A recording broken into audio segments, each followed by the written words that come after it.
In Daniel chapter 4, verse 25 says, "The Most High rules in the kingdom of men and gives it to whomever he chooses."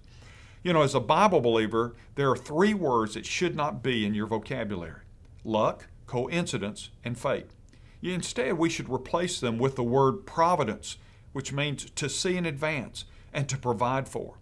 The Westminster Confession of Faith, written in the 17th century, states it this way. It says, "God, the great creator of all things, doth uphold, direct, dispose, and govern all creatures, actions, and things from the greatest even to the least by his most wise and holy providence."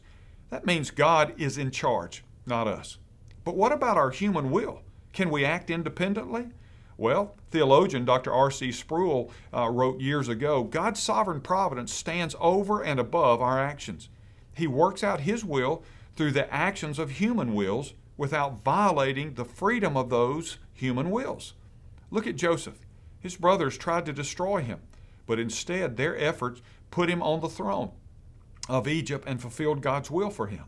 Later he said, "You meant it for evil, but God meant it for good in order to bring about this present result." There's Judas' most heinous act. His most heinous act helped bring about the best thing that ever happened: Christ's atonement for our sins on the cross. Are you confused because of the things going on around you? One reason is because we only utilize about 10% of our mental potential.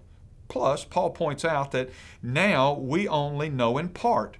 You see, when we get to heaven, God may explain it all, or he may not. But until then, we have to trust him, and we rejoice. He's got the whole world in his hands, and that includes you as well. I'm Ray Jones, and that's another Heart Truth for your day.